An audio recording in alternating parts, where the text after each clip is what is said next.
Tipping your service providers can be a very tricky topic, and it can get even trickier this time of year. Who to tip, what type of tip, how much to tip. It can be an etiquette headache. So we've asked gentleman John Holt to stop in with some of his holiday tipping tips. It is very nice to see you. We really need you right now. Thanks. It's nice to see you too.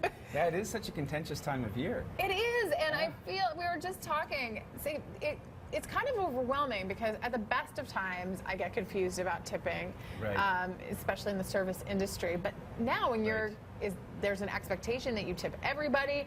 I mean, it's like a fast track to maxing out your credit card even more. It can be, but everyone has to just continue to remember that it's people who have gone above and beyond, right? Right.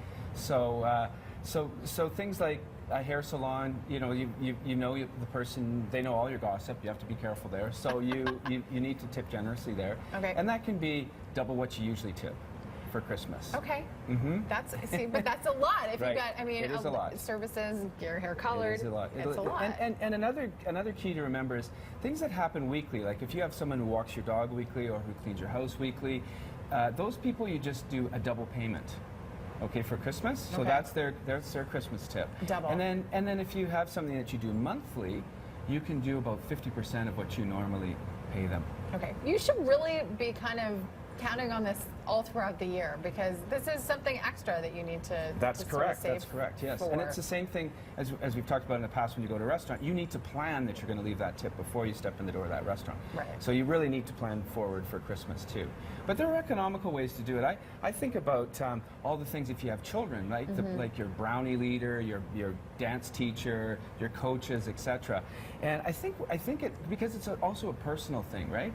I think it's wonderful if everyone has a friend who makes good cookies. Yeah. I have a friend, Mary, I contact her, she gives me a little recipe, and you can make cookies, you can go to the thrift store, you can buy little Christmas plates for 50 cents or the grandma's old China stuff, right. Put a candy cane in, 5 cookies, and you've got a beautiful little Christmas gift, which is better than a tip, really, because it's personal. And so sometimes you're saying the thought really, it is Absolutely. really the thought. It's all that about counts. the thought. Now when you do that, make sure to put the recipe in, because if they're good, they want to make them, and they also know the ingredients. Okay, let's go through some other service providers that get, I think, really confusing. Well, I think people get confused by, say, coffee shops or cafes. Right. Again, there's a personal thing there too, right? Like if you have a barista who's so good to you every day, get them a book. You might know a little bit about maybe a hobby that they have. You can get them a gift card if you know they like crafts or something. You might get a gift card for a craft store, and that's all in the $20, $25 range if they're really good to you and you know them personally. What about letter carriers? I know we've had this conversation before. We have, and it's like a courier delivery service. If you're in your office and you get a parcel every 3 days and you have a really good rapport and they go extra, yeah, you can give them a gift. Again, a lot of those people cannot take cash, so it has to be a gift card for $20 or something to a coffee shop or a bookstore or something like that. And gift cards, I know we've had this conversation, sometimes gift cards seem rather impersonal, but for that kind of relationship, that serves its purpose. Absolutely, right? and it's a lot more important if you actually give a gift card to something specific that person's interested in. It might be a pet store if you know they have a dog.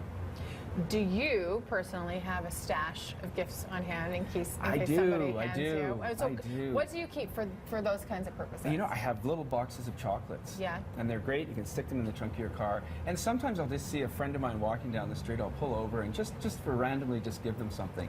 So it's just a fun thing to do. It's a surprise. Yes. Okay. Anything else you want to add before we're done here? We need this. Well, I think Calgarians are very generous, yeah. And just remember the people that have helped you through the year, Yeah. and give them a little extra cheer.